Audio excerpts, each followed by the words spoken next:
जय हिंद साथियों। वीडियो के आज के सेशन में हम लोग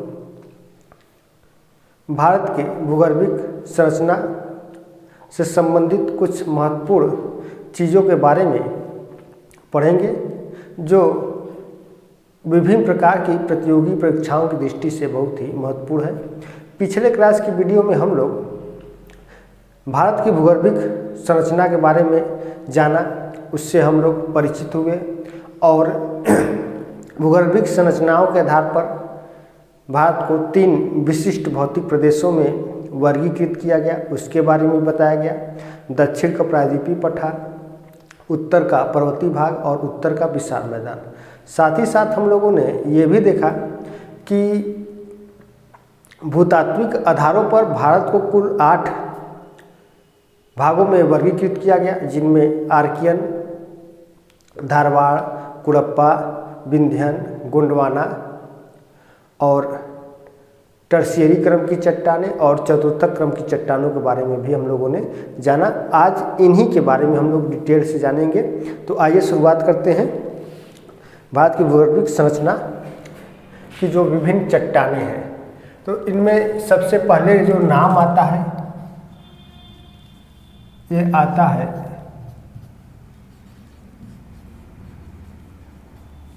आर्कियन क्रम की चट्टानें।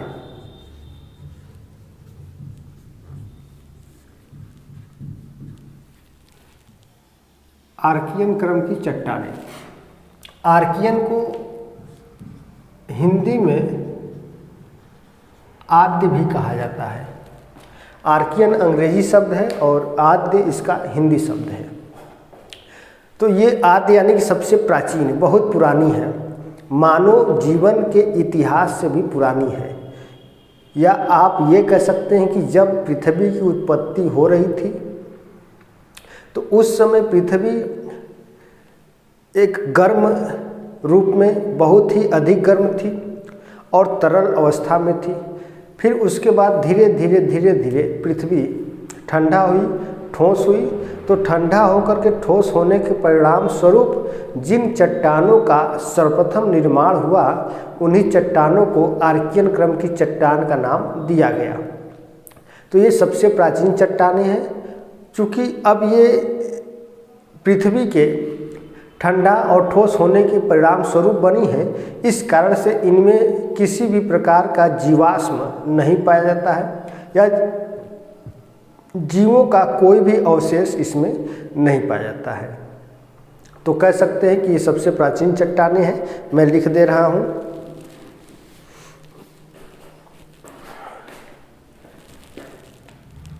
कि ये सबसे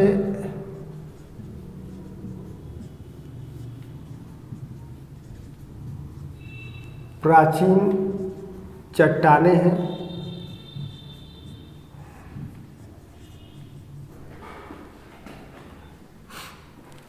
ये मानव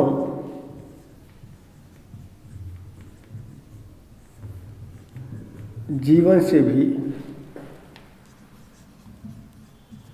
पुरानी है।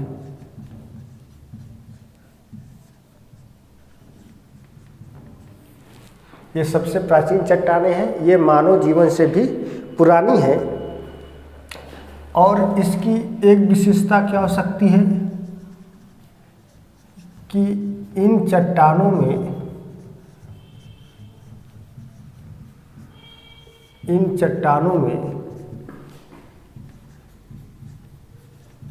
जीवाश्म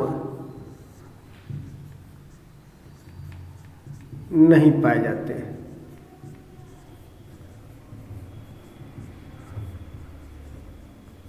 दूसरे शब्दों में आप कह सकते हैं कि जो आर्कियन क्रम की चट्टानें हैं ये जीवाश्म रहित है।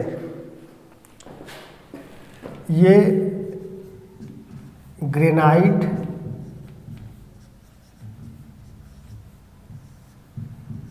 नीस और शिष्ट चट्टानों से निर्मित है।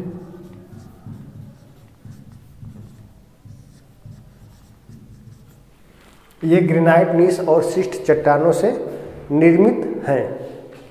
इसके अलावा ये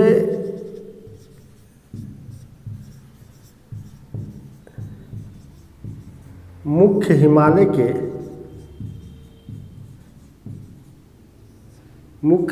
के गर्भ में भी पाई जाती है।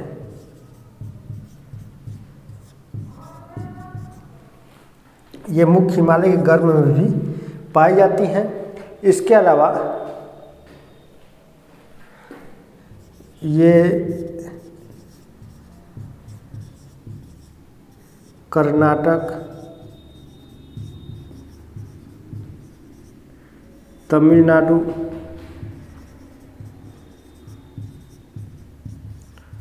आंध्र प्रदेश, छत्तीसगढ़,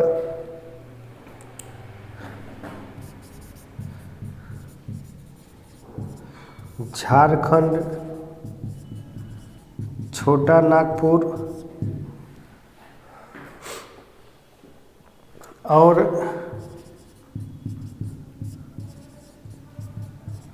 ओडिशा में पाई जाती हैं।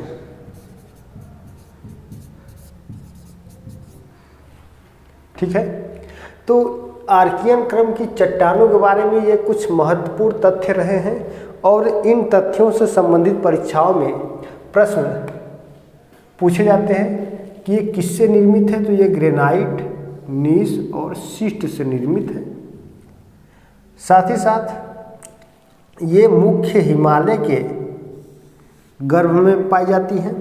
ये कर्नाटक, तमिलनाडु, आंध्र प्रदेश, छत्तीसगढ़, झारखंड, छोटा नागपुर और उड़ीसा में पाई जाती हैं। तो ये आर्कियन क्रम की चट्टानों के विषय में एक महत्वपूर्ण तथ्य रहा। ये इनकी विशेषता भी है और इन विशेषताओं से लेकर के सवाल बनते रहते हैं। अब इसके बाद जो दूसरा है ये है धारवाड़ क्रम की चट्टानें।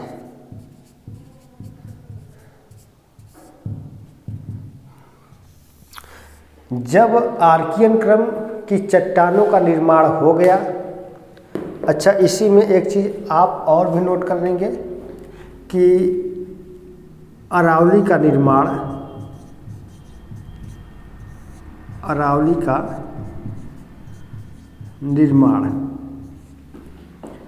आर्कियन युग में ही हुआ। ये एक प्रकार का आर्कियन युग या कल्प कह सकते हैं। ठीक है ना, आर्कियन युग या कल्प में ही हुआ था। अब इसके बाद धारवाड़ क्रम की चट्टानों को हम लोग जानेंगे। ये जो धारवाड़ क्रम की चट्टानें हैं ये आर्कियन क्रम की चट्टानों के अपरदन और अपक्षय के परिणाम स्वरूप निर्मित हुआ है। अब चूंकि आर्कियन क्रम की चट्टानों में किसी भी प्रकार का जीवाश्म तो नहीं पाया जाता है। क्यों नहीं पाया जाता है? क्योंकि ये सर्वप्रथम निर्मित होने वाली चट्टानें थी जिस समय पृथ्वी पर किसी भी जीवों का उद्भव और विकास नहीं हो पाया था, उससे पहले की ये चट्टानें हैं। इस कारण से इनमें आर्कियन क्रम की चट्टानों में किसी भी प्रकार का जीवाश्म नहीं देखने को मिलता है। तो अब ये जो धारवाड़ क्रम की चट्टानें बनी, ये आर्कियन क्रम की चट्टानों के विघटन वियोजन या कह सकते हैं कि अपरदन और अपक्षय के परिणाम स्वरूप निर्मित होने वाली चट्टानें हैं। इस कारण से इन चट्टानों में भी किसी भी प्रकार का कोई जीवाश्म आपको देखने को नहीं मिलेगा। लेकिन धारवाड़ क्रम की चट्टानों का आर्थिक दृष्टि से बहुत ही अधिक महत्वपूर्ण है। अब धारवाड़ क्रम की चट्टानों के नामकरण के पीछे रीजन ये रहा है कि कर्नाटक के धारवाड़ जिले के नाम पर ही इसका नामकरण किया गया। चूँकि धारवाड़ जिले में जो कर्नाटक का धारवाड़ जिला है वहाँ पर सर्वाधिक मात्रा में इस तरह की चट्टानें देखने को मिली। तो इनमें कुछ चीज़ों को आप नोट कर सकते हैं कि ये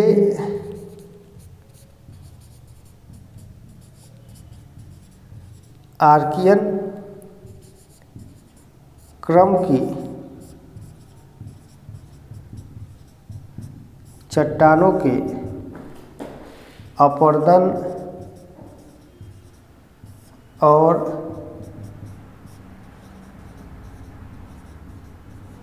अपक्षय से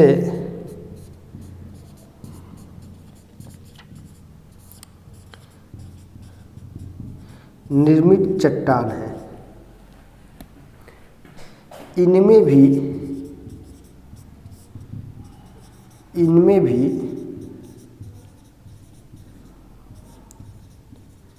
जीवाश्म नहीं पाया जाता।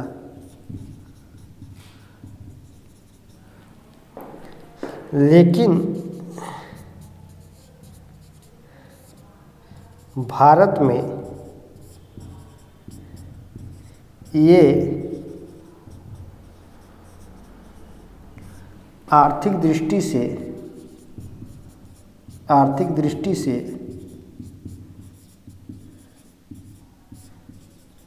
बहुत ही संपन्न है।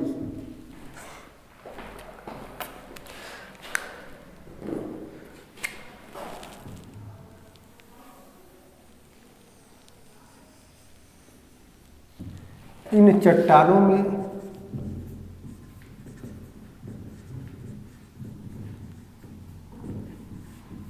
चट्टानों में लोहा, सोना, चांदी, क्रोमियम, तांबा, टंगस्टन आदि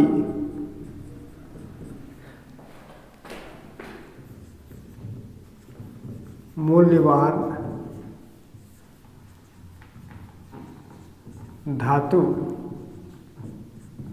पाए जाते हैं।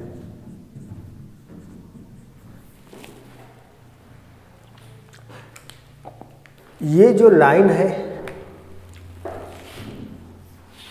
ये बहुत ही महत्वपूर्ण है और कई बार परीक्षाओं में पूछा गया है कि किस क्रम की चट्टानें, भारत में किस क्रम की चट्टानें आर्थिक दृष्टि से बहुत ही उपयोगी और महत्वपूर्ण है। अब इनका विस्तार यदि देखना चाहें तो ये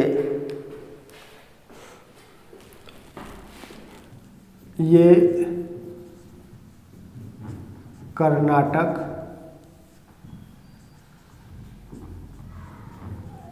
छोटा नागपुर,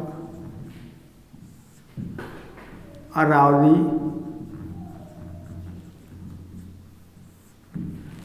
कर्नाटक, छोटा नागपुर, अरावली,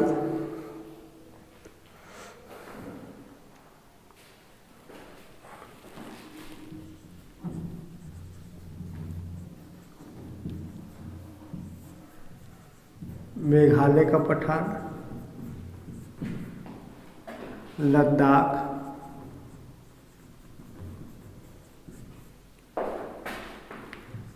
और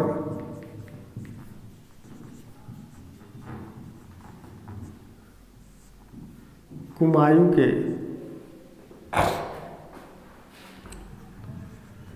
शिखर तथा गर्त में पाई जाती है।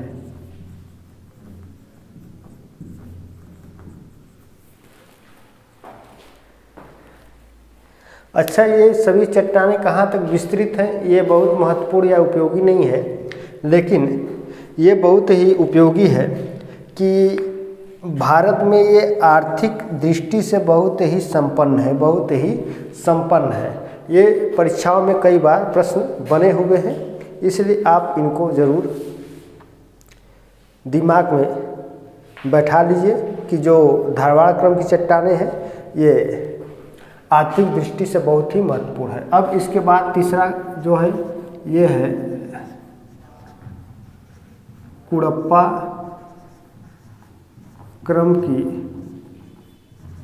चट्टानें।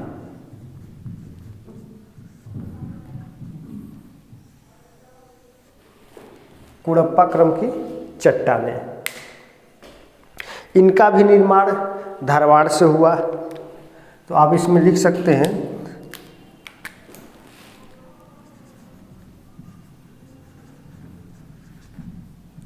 कि धारवाड़ के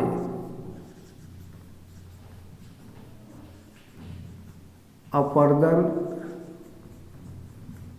और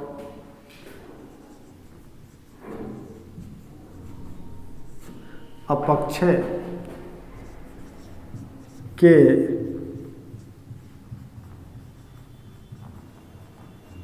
परिणाम स्वरूप इनका निर्माण हुआ।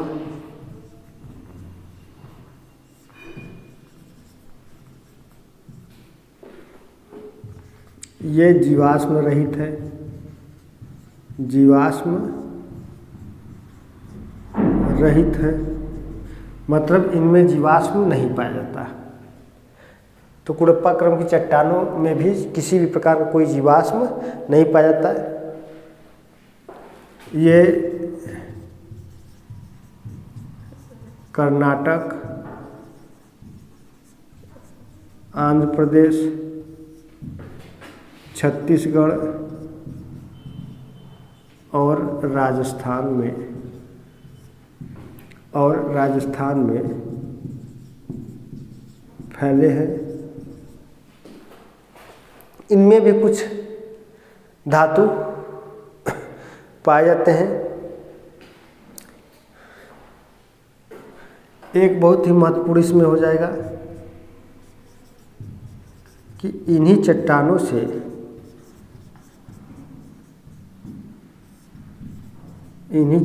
से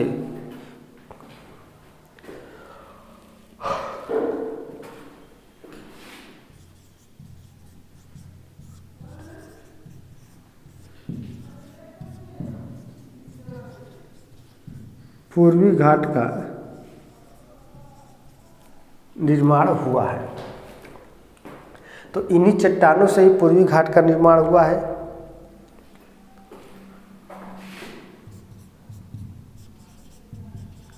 इन्हीं चट्टानों में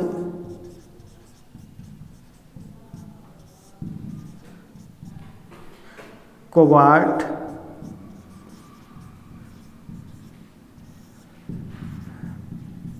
रांगा, कोबाल्ट, रांगा और तांबा पाया जाता है। तांबा पाया जाता है। तो देख रहे हैं कि राजस्थान में, छत्तीसगढ़ में, आंध्र प्रदेश में, कर्नाटक में। तो अब इन राज्यों में फैला हुआ है। तो इन राज्यों में कहीं ना कहीं कोबाल्ट मिलेगा, रांगा मिलेगा, तांबा मिलेगा।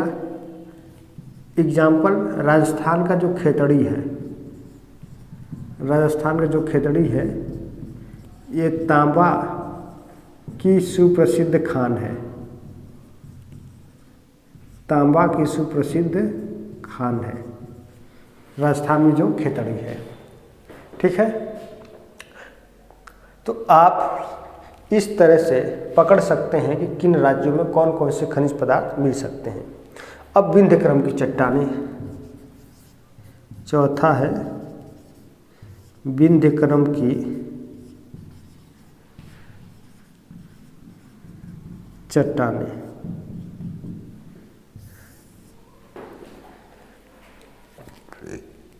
अब यहाँ से जीवाश्म मिलेंगे। क्या मिलेंगे? इनमें जीवाश्म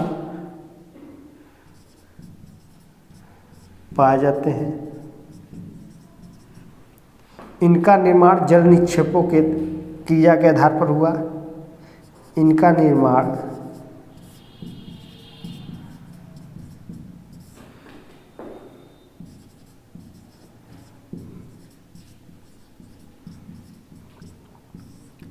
जल निक्षेपों के कारण हुआ है। ठीक है, तो विंध्य क्रम की चट्टानों में जीवाश्म पाए जाते हैं और इनका निर्माण जल निक्षेपों के कारण हुआ है। अब इसके अलावा जो विंध्य क्रम की चट्टानें हैं, या आप कह सकते हैं कि विंध्य पर्वत श्रेणी, तो विंध्य पर्वत श्रेणी में परत दर परत पाए जाने वाले चट्टान, जिन्हें आप बलुआ पत्थर के नाम से भी जानते हैं, तो वो बलुआ पत्थर इस तथ्य का प्रमाण है कि विंध्य चट्टानों में जीवाश्म पाए जाते हैं, और जो विंध्य चट्टानें हैं या जो विंध्य प्रकार की चट्टानें हैं, ये अवसादी या परतदार चट्टानें होती हैं और इनमें जीवाश्म पाए जाते हैं। चूँकि जो भी परतदार और अवसादी होंगी उनमें जीवाश्म पाए जाएंगे। यहाँ पर आप देखें कि आर्कियन पहली चट्टान, फिर उसके बाद दूसरी चट्टान जो बनी धारवाड़ बनी, तो इसी के अपर्दन अपक्षय के परिणाम स्वरूप बना। तो जो धारवाड़ की चट्टानें ये भी कहीं न कहीं परतदार चट्टानें हैं, लेकिन इन परतदार चट्टानों में जीवाश्म नहीं पाए जाते हैं। क्यों नहीं पाए जाते हैं? क्योंकि ये जिनसे निर्मित हुए, जिन मूलभूत चट्टानों से इनका निर्माण हुआ है, उन मूलभूत चट्टानों में कतई जीवाश्म नहीं देखने को मिलता है। इसलिए धारवाड़ में और कुड़प्पा में जीवाश्म नहीं पाए जाते हैं। अब उसके बाद जब विंध्य क्रम की चट्टानें आती हैं, तो इन विंध्य क्रम की चट्टानों का निर्माण जलीय निक्षेपों के आधार पर हुआ। अब जल में कुछ न कुछ जीव जंतुओं का विकास हो चुका था और उनके दबने के, मरने के परिणाम स्वरूप उनके अवशेष इन चट्टानों में कहीं न कहीं देखने को मिले। इसलिए विंध्य क्रम की चट्टानों में जीवाश्म पाए जाते हैं और बलुआ पत्थर इस तथ्य की पुष्टि कर ले जाता है। अब देखिए कि इनमें एक चीज़ और आप नोट कर सकते हैं कि ये चट्टानें भवन सामग्री की दृष्टि से महत्वपूर्ण है। भवन सामग्री की दृष्टि से पूछा जाता है, भवन सामग्री की दृष्टि से महत्वपूर्ण है।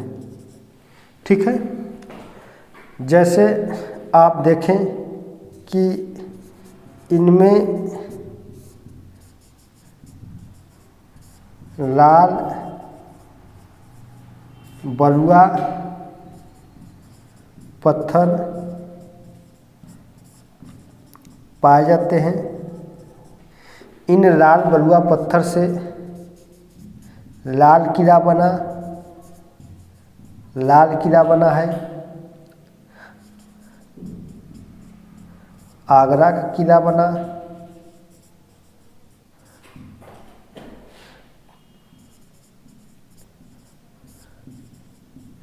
फतेहपुर सीकरी का किला बना।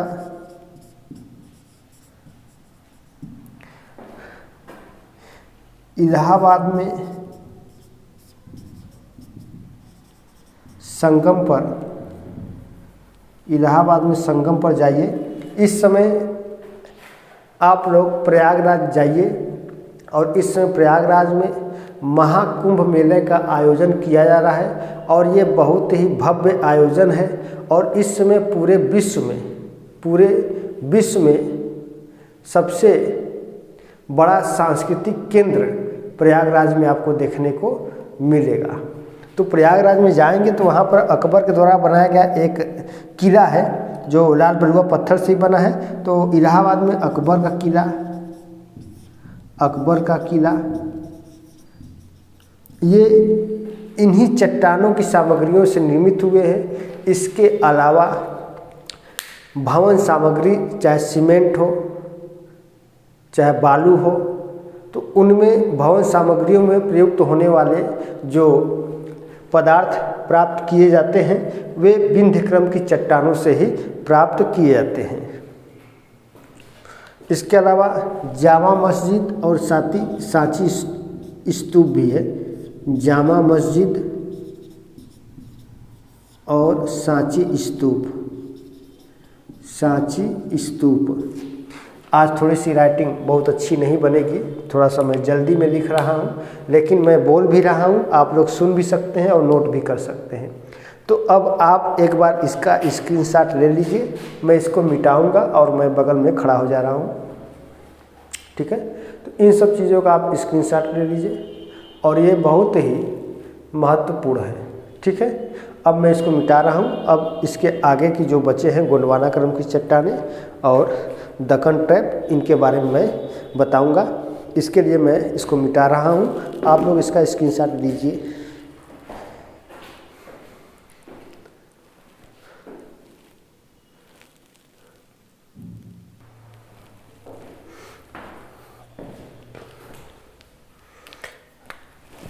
अब इसके बाद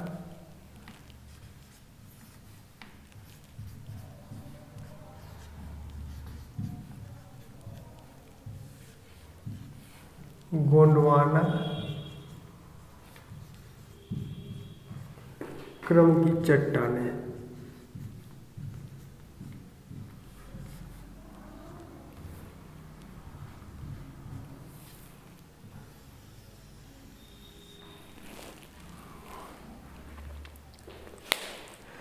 गोंडवाना क्रम की चट्टानों का निर्माण ऊपरी कार्बोनीफेरस से लेकर के मध्य जुरैसिक युग तक हुआ और ये जो भारत में गोंडवाना क्रम की चट्टानें हैं मुख्य रूप से कोयले निक्षेप के लिए जानी जाती हैं और भारत में 90% से अधिक कोयले का जो निक्षेप है, भंडार है, वह गोंडवाना क्रम की चट्टानों में ही देखने को मिलता है। और साथ ही साथ ये जो कोयले का निक्षेप हुआ है, ये मुख्य रूप से नदी घाटियों में एकत्रित हुए अवसादों के परिणाम स्वरूप हुआ है। तो नदी घाटियों में निर्मित जो अवशेष रहे हैं उन्हीं से कोयले का जमाव हुआ और ये गोंडवाना क्रम में अधिक हुआ है। तो इनमें कुछ मुख्य चीज़ें हैं, आप देख सकते हैं कि निर्माण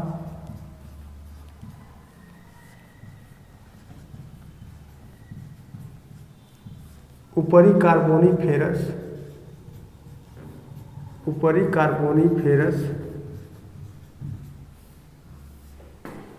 से लेकर मध्य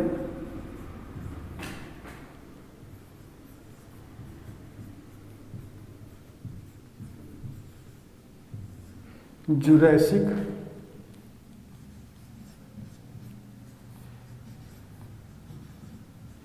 युग तक हुआ है। तो इसका निर्माण ऊपरी कार्बोनीफेरस से लेकर मध्य जुरैसिक युग तक हुआ है। ये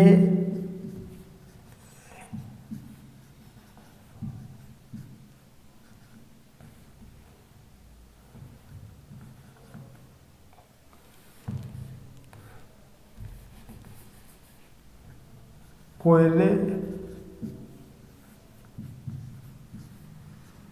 निक्षेप के लिए, ये कोयले निक्षेप के लिए जानी जाती है।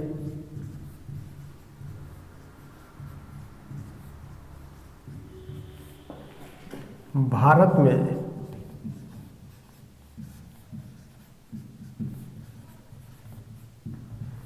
90% से अधिक कोयला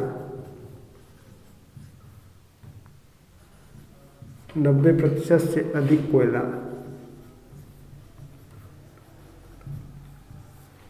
गोंडवाना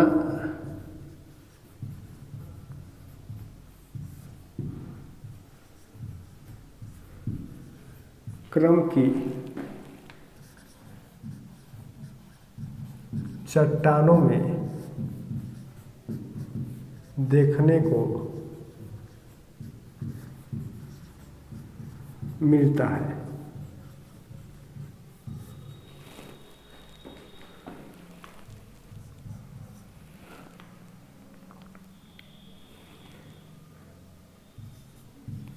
नदी घाटी में एकत्रित अवसादों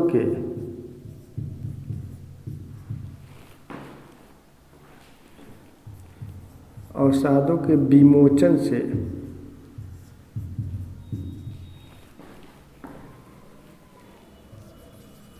कोयला निर्मित हुआ। कोयला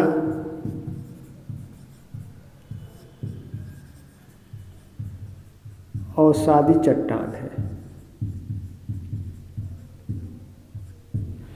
कोयला अवसादी चट्टान है। ये गोदावरी, कृष्णा, महानदी और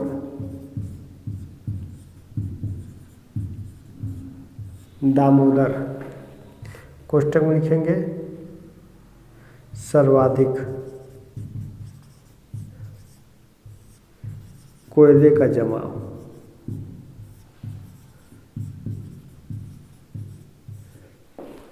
तो सर्वाधिक कोयले का जमाव किसमें हुआ है? दामोदर नदी घाटी में। तो ये गोदावरी, कृष्णा, महानदी और दामोदर नदी घाटियों में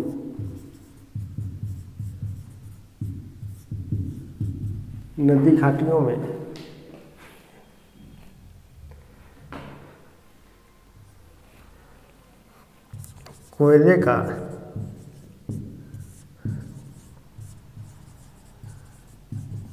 अधिक निक्षेप है।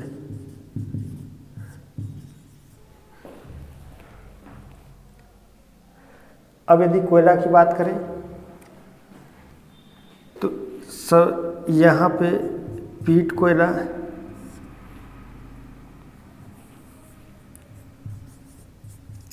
लिग्नाइट, बिटुमिनस और एंथ्रेसाइट, ये 4 प्रकार के कोयले होते हैं।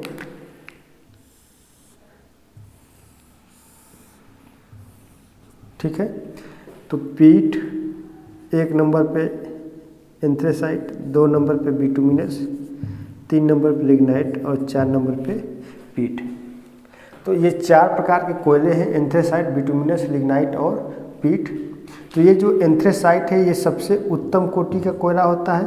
अब कोयले का ये जो प्रकार बताया गया है, तो कोयले में मौजूद कार्बन की मात्रा के आधार पर कोयले को 4 प्रमुख प्रकारों में विभक्त किया गया, जिसमें सर्वाधिक मात्रा में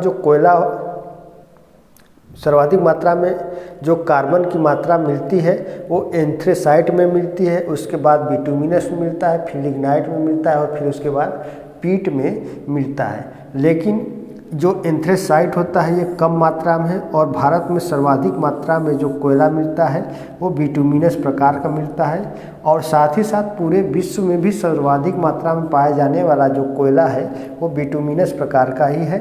लेकिन एंथ्रेसाइट प्रकार का कोयला बहुत कम मात्रा में पाया जाता है। क्यों? क्योंकि इसका खनन करना कठिन है। इसका खनन करना क्या है? कठिन है और ये बहुत ही गहराई में पाए जाते हैं, इसलिए मैंने इसको नीचे रखा। ये सबसे नीचे पाए जाने वाले कोयले होते हैं और सबसे ऊपर पाया जाने वाला कोयला पीट होता है और इसमें कार्बन की मात्रा बहुत कम होती है और ये एक घटिया कोयला होता है। जलने पर बहुत अधिक धुआं देता है और ताप यानी कि ऊष्मा बहुत कम देता है। तो पीट की ये खासियत। और एंथ्रेसाइट में कार्बन की मात्रा अधिक है, ये जलने पर बहुत ही कम धुआं देता है और इसमें ऊष्मा की मात्रा बहुत अधिक पाई जाती है। एक प्रकार से एंथ्रेसाइट बहुत ही जो कि उत्तम कोटि का कोयला होता है और यह मुख्य रूप से ये हिमालय के गर्भ में पाई जाती है। और बिटुमिनस सर्वाधिक मात्रा में पाई जाने वाली कोयला होती है। और ये जो लिग्नाइट है, ये लिग्नाइट तमिलनाडु के नवेली में पाई जाने वाली सर्वाधिक मात्रा में जो कोयला है वो लिग्नाइट है। तो ये जो चारों प्रकार के कोयले हैं ये कोयले के प्रकार है और ये गोंडवाना क्रम की चट्टानों में पाए जाते हैं। एक टर्शियरी युग में पाई जाने वाली कोयला भी होता है जिसको आप तृतीयक युगीन कोयला कहते हैं, वो भारत में पाया जाता है लेकिन बहुत कम मात्रा में पाया जाता है। अब इसके बाद हम लोग चलेंगे, गोंडवाना हो गया, अब दक्कन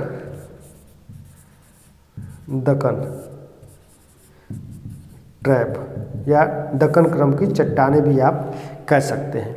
तो दक्कन क्रम की चट्टानों का जो निर्माण हुआ है ये क्रिटेशियस युग में भारत के प्रायद्वीपीय भाग में ज्वालामुखी के प्रस्फुटन के परिणाम स्वरूप लावा के दूर तक बिछने से जिस एक चट्टान का निर्माण हुआ, उन्हीं चट्टानों को दक्कन ट्रैप की चट्टानों के नाम से जाना गया। तो ये दक्कन ट्रैप की चट्टानें एक क्रिटेशियस युग में निर्मित हुई थी। चूँकि क्रिटेशियस युग में भारत के प्रायद्वीपीय हिस्से में ज्वालामुखी का प्रस्फुटन हुआ, मैग्मा धरातल के ऊपर आया, लावा के रूप में पूरे धरातल पर बिछ गया। अब वह ठंडा होकर के ठोस हो गया तो उससे निर्मित एक चट्टान बना जिसको बेसाल्टिक चट्टान या दक्कन ट्रैप का चट्टान कहा गया। अब उन्हीं चट्टानों पर जब बाह्य प्रक्रम, जिसमें वायु ले सकते हैं, वर्षा ले सकते हैं, या आप इनको नहीं ले सकते हैं, नहीं समझ सकते हैं, तो ये समझिए कि इनका अपक्षय हुआ, अपर्दन हुआ, तो उनके परिणाम स्वरूप जो एक नवीन संरचना जिसको आप मृदा कहते हैं उसका निर्माण हुआ। उसी मृदा को आज के समय में हम लोग काली मृदा कहते हैं, उसी को हम लोग स्वतः जुताई वाली मृदा कहते हैं और उसी को कपासी मृदा भी कहते हैं, और अंतर्राष्ट्रीय स्तर पर काली मृदा को चरनोजम मृदा के नाम से जाना जाता है। तो इसके बारे में बहुत चीज़ों को नहीं जानना है, बस ये समझिए कि क्रिटेशियस युग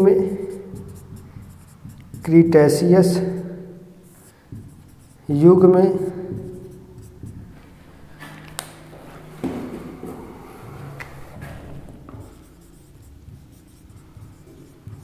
ज्वालामुखी के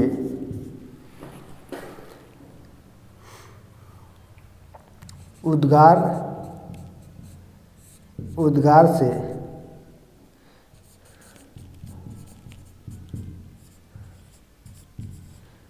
बेसाल्टिक चट्टानों के द्वारा निर्माण हुआ। ठीक है, और इसी क्रिटेशियस युग में ही चंद्रमा की उत्पत्ति हुई। चंद्रमा की उत्पत्ति कब हुई थी? तो क्रिटेशियस युग में चंद्रमा की उत्पत्ति हुई। और इसी क्रिटेशियस युग में भारत के दक्षिण में यानी कि प्रायद्वीपीय भाग में ज्वालामुखी का प्रस्फुटन हुआ, मैग्मा नीचे से बाहर की ओर आया, लावा के रूप में चारों तरफ फैल गया और बेसाल्टिक चट्टान का निर्माण हो गया। मैग्मा और लावा ये दो शब्द है। ये मैग्मा और लावा में क्या अंतर होता है? तो आप ये समझिए कि जब तक ज्वालामुखी का जो तरल पदार्थ जब तक पृथ्वी के या धरातल के अंदर है तब तक वह मैग्मा है, और जैसे वह बाहर आएगा वो लावा के रूप में परिवर्तित हो जाता है। तो मैग्मा और लावा दोनों एक ही चीज़ होता है, बस अंतर ये होता है कि धरातल के अंदर जब तक है तब तक वह मैग्मा है, और जैसे ही धरातल के ऊपर आया वो क्या बन जाता है? लावा बन जाता है। और GDC गवर्नमेंट डिग्री कॉलेज के असिस्टेंट प्रोफेसर के एग्ज़ाम में यह क्वेश्चन पूछा गया है कि मैग्मा क्या होता है। तो जो धरातल के अंदर है वह मैग्मा है, जो धरातल के ऊपर है वो क्या है? लावा है। तो जो धरातल के अंदर है उसी मैग्मा, जब वह मैग्मा धरातल के अंदर ही बंद हो जाता है तो धीरे धीरे ठंडा होकर के ठोस होकर के एक चट्टान बनता है, उसको हम ग्रेनाइट चट्टान कहते हैं। उसके रवे बड़े बड़े होते हैं। ये मैं आप लोगों को भौतिक भूगोल में चट्टानों के चैप्टर में बता दूंगा, अभी थोड़ा सा इसके बारे में बस बता रहा हूँ। और जब वही मैग्मा ऊपर आकर के पतले रूप में चारों तरफ बिछ जाता है तो उससे एक चट्टान बनता है, उसको हम बेसाल्टिक चट्टान कहते हैं। जो बेसाल्टिक चट्टानें होती हैं ये क्षारीय प्रकृति की होती हैं, पतली होती हैं, ठीक है, लेकिन इनका घनत्व अधिक होता है। चलिए, तो ये दक्कन ट्रैप की चट्टानें हो गई। अब इसके बाद एक तृतीयक युगीन चट्टानें हैं। तो जो तृतीयक युगीन चट्टानें हैं जिसे आप नवीन वलित मोड़दार पर्वतों के रूप में ले सकते हैं। ये अल्पाइनी हलचल के परिणाम स्वरूप इनका निर्माण हुआ था और विश्व में जितने भी आज के समय में नवीन वलित मोड़दार वलित पर्वत हैं वे सभी अल्पाइन हलचल का ही एक परिणाम है। अब चाहे वो आपका आल्प्स पर्वत हो, चाहे हिमालय पर्वत हो, चाहे इधर आपका एंडीज हो या रॉकीज हो, ये सभी क्या हैं, ये नवीन मोड़दार वलित पर्वत है। तो इन सभी नवीन वलित मोड़दार पर्वतों का निर्माण अल्पाइनी हलचल के परिणाम स्वरूप देखने को मिलता है। ठीक, अब इसमें दक्कन ट्रैप के बाद दो बचते हैं। एक बचता है आपका तृतीयक युगीन चट्टानें, जिनको आप हिमालय के रूप में देख सकते हैं, और चतुर्थक युगीन क्रम की जो कह सकते हैं कि स्थिर रूप या स्थलखंड या भूखंड जो भी कह लीजिए, तो जो उत्तर का विशाल मैदान है उसको आप ले सकते हैं। तो अब इन दोनों को मैं भारत के भौतिक प्रदेशों में डिटेल से बताऊंगा। यहाँ पर जो जो भूगर्भिक संरचना है, भारत की जो भूगर्भिक संरचना संबंधित जो महत्वपूर्ण तथ्य हैं यहाँ पर मैंने बता दिया। इनसे आपका बहुत काम हो जाएगा और जितनी भी परीक्षाएं देंगे यदि इनमें से कोई आ गया तो इनसे बाहर नहीं जाएगा। यदि आप इसको एक बार पढ़ लेते हैं, नोट्स इसका है, एक बार आप लोग तैयार कर लेते हैं। थोड़ा सा आप लोग को कठिनाई ये हो सकता है कि मैंने यहाँ पर किसी फिगर का प्रयोग नहीं किया हूँ कि फिगर के माध्यम से मैं बता देता कि कुड़प्पा क्रम की चट्टानें यहाँ पर है, गोंडवाना क्रम की चट्टानें यहाँ पर है, धारवाड़ की यहाँ पर है, आर्कियन का यहाँ पे है, दक्कन ट्रैप का यहाँ पर है। लेकिन यदि आप लोग के दिमाग में, मन मस्तिष्क में यदि भारत का पॉलिटिकल मैप यदि मस्तिष्क में छपा हुआ है, बैठा हुआ है, तब तो कोई दिक्कत नहीं है। जो बिगनर है, बहुत कमज़ोर है, जो बिल्कुल नहीं जानते हैं कि उत्तर प्रदेश कहाँ है, मध्य प्रदेश कहाँ है, झारखंड कहाँ है, तेलंगाना कहाँ है, आंध्र प्रदेश कहाँ है, तमिलनाडु कहाँ है, केरल कहाँ है, कर्नाटक कहाँ है, तब तो उनके लिए तो दिक्कत होगा। तो मैं मैप बना दूंगा तो भी दिक्कत होगा। और जिनको ये दिक्कत हो रहा है वो भारत के भूगोल का वो पहला वीडियो मेरा देख लेंगे, वहाँ पर मैं राज्यों को बताया हूँ और राज्यों से मैं परिचित करा चुका हूँ। ठीक है, अब इसके बाद हम लोग पढ़ेंगे भारत के भौतिक प्रदेशों के बारे में। तो आज की क्लास की वीडियो में मित्रों बस इतना ही। एक नया चीज़ मैं आप लोग को बताना चाहूँगा, शायद आप लोग सुने होंगे लेकिन जानते नहीं होंगे, पहली बार जानेंगे। यहाँ पे मैं लिख रहा हूँ क्योंकि कहीं जगह है नहीं।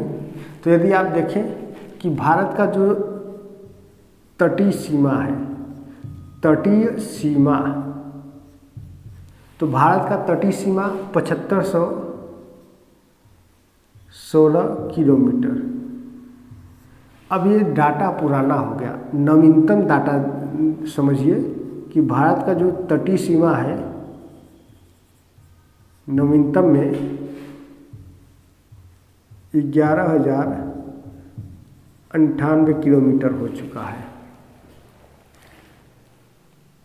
पुराना जो डाटा है तो भारत की जो तटीय सीमा है वो 7516 किलोमीटर, यह पुराना डाटा है, ये ओल्ड है। ये क्या है, ओल्ड है। और ये क्या है, तो ये न्यू है। ये क्या है, न्यू डाटा है, 11,098 किलोमीटर।